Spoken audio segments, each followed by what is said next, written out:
नंगौ आं दिनैहाय पटेन चिरां दुवार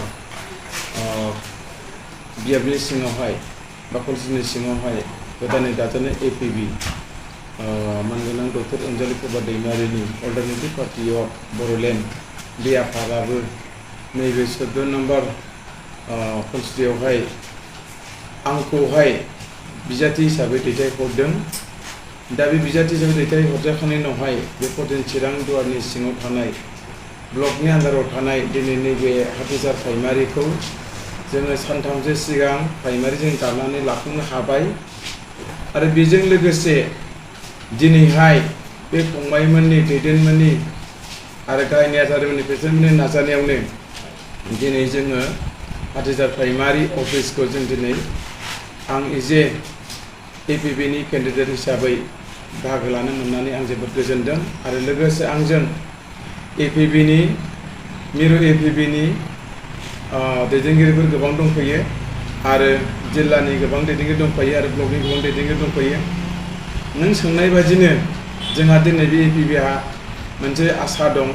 बे पटेन चिरां दुवाराव गोबाव बोसोर 17 बोसोर हाग्रामा महिलारिखौ रायजो राजाफ्रा बजबना लादों। बिनि उनावहाय 5 बोसोर इउपिपिएल सरकार प्रमद बर'नि बिथांनि दैदेननाय बे सरकारा 5 बोसोर दैदेनलांबाय। दा 17 बोसोर सासन खालामनायाव मा मोनदों मा मोनाखै मा जादों मा जायाखै आं दिनै नोंथांमोननि चेनेलजों बुंनांगौ जेबो गैला। साफ्रोमबो रायजो राजानि आखायाव मबाइल दंखायो। बे मबाइलावनो अखानायब्लानो फेसबुक इउटुब बायदि मैया चेनेलफ्राव दिनै नुनो मोनदों जानाय जायैखौ। आरो इउपिपिएल सरकारा 5 बोसोरनि गेजेराव बे पटेन चिरां दुवारावहाय रन्जित बसुमतारी बिथांखौ देरहाखांनायनि उनावहाय बे बिथाङा दिनै बेसेबां मावलांनो हादों हायाखै बेखौहाय इउपिपिएलनि दैदेनगिरिफोरजों थाफाग्रा रायजो राजाफोर आरो जनसाधारण रायजो राजाफ्रा गाज्रि मोजांखौ जादों जायाखै आं बुंनांगौ जेबो गैया। नाथाय बयबो मिथिगौ 5 बोसोराव जेबो उन्नति जायाखै बेखौ बयबो बुंसोदों। 17 बोसोर हाग्रामा महिलारियाबो गोबां मावनांगौ दंमोन बेखौ मावजोबनो हायाखै आरो बेनिफ्राय दिनैनि तारिखाव हाग्रामा महिलारिया नैबे पटेन चिरां दुवारावहाय गावनो बिजाथि हिसाबै दिनै गसंफैदों। दा बिथांखौ दिनै जोङो सिन्था खालामनो हायो बे पटेन चिरां दुवारनि साफ्रोमबो रायजो राजाया हाग्रामा महिलारि फैनानै गेलेफैनायनि थाखाय बेसेबां एक्सेप्टेबल बेसेबां नायो जे दिनैहाय खाम्फा बरग'या थांनाय लोगो लोगो दिनै बेवहाय गोदान जेनेरेसन हिसाबै बिपिएफआ दैदेनगिरि होनांगौमोन। नाथाय बेव जेनेरेसनखौ दिनै बिपिएफ सरकारा चान्स होआ खाबु होआ।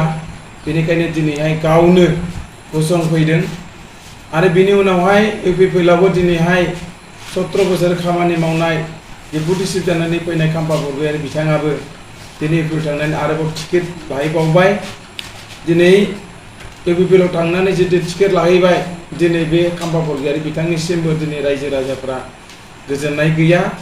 मानो होनबा बिथाङा 17 बोसोर सासन खालामनायाव बिथाङाबो सासे दैदेनगिरिखामोन। बे 14 समस्तियाव सासे बिगोमा हिसाबै माहारियारि जाथि जनगोष्ठीखौ दैदेनदोंमोन। बिथाङाबो हाखायाखै आरोबाव दिनै थांनानै बिथाङा हाखानाय नंखाया। आरो हाग्रामा महिलारिया दिनैनि तारिखाव देरहाया बिपिएफआ देरहाया खारना मा दिनै हाग्रामा महिलारि बिथांनि जिहेतु माखासे सापर्टारफ्रा खाम्फा बरग'यारिनि खावसे थांबाय। बेनिखायनो जिबायदि नाम्बारफोर दङ बे दिनैहाय एसेब्लाबो खम जाबाय। बेयाव बिथांमोना देरहाखानाय नंखाया।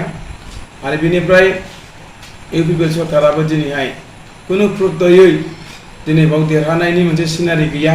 मानो होनोब्ला दिनै खाम्फा बरग'यारिया जिबायदि सिमां बे सिमाङा मालाबाबो साक्सेस जानाय नङा। खारना बेनो जाबाय मा इउपिपिएल टु इउपिपिएल दिनै गावसोरजों गावसोर जाबाय। जेरैहाय खाम्फा बरग'यारिया गाव जेसेबांनाखि मोननांगौ बेखौ इउपिपिएल हिसाबै मोनगोन। नाथाय इउपिपिएलनि खावसे मानसियानो दिनैहाय डक्टर सांग्राम ब्रह्म फंबायजों दिनै थांफाबाय। दा अब्ला इउपिपिएलआबो दिनै तारिखाव बे पटेन चिरां दुवाराव देरहानायनि मोनसेबो सिनारि गैखाया। दिनै सांग्राम ब्रह्मआनो गैयाब्लाबो गोबां पारसेन्ट खोन्दोखौ लानानै दिनै आलादा दंखायो।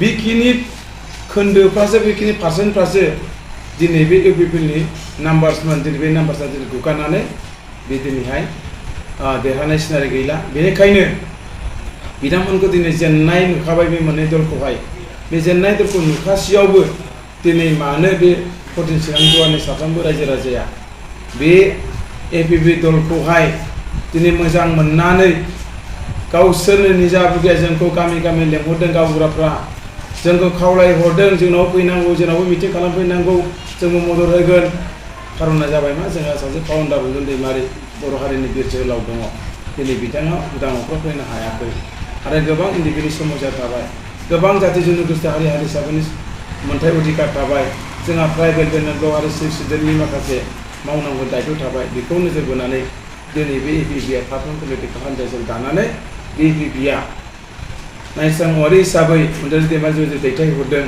दिनै बेवहाय जोङो गोदान जेनेरेसन हिसाबै जों मावनो ओंखारबोदों जों पलिटिशियान नङा आरो जों सासे राजनिति खालामग्रा नङा आरो जों समाजखौ थगायफैनो मोनाखै आरो थगायलांफैनायबो नङा दा मानो होनोब्ला जोंनि माखासे मोजां खामानि मावनायखौ नुनानै जोंनि माखासे लोब लोबखौ नुनानै जोंनि माखासे खोथा बाथ्राखौ मोजां मोननानै दिनै गोबां रायजो राजाफ्रा एपिबि हान्जानो अनजालि दैमारिनि team alternative party of Bodoland एपिबिखौ देरहाहोगोना बे रोखा आरो नैबे 14 चिरां दुवारावबो रायजो राजाफ्रा आंखौ देरहाहोगोन आं बेखौ मिजिंथिदों आं देरहानो हायोब्ला फैगौ 22 तारिखआव जुदि साफ्रोमबो रायजोआ बर'नो देरहानो हाखांनायनि उनावहाय जों पावाराव फैनाय लोगो लोगो 14 चिरां दुवारनि रायजो राजाफोरजों खामानिखौ मावलांनो थाखाय आं अराय सम रायजो थाफानो खालामगोन आं बेखिनिखौ नोंथांनि सोमोन्दै फोरमायबाय।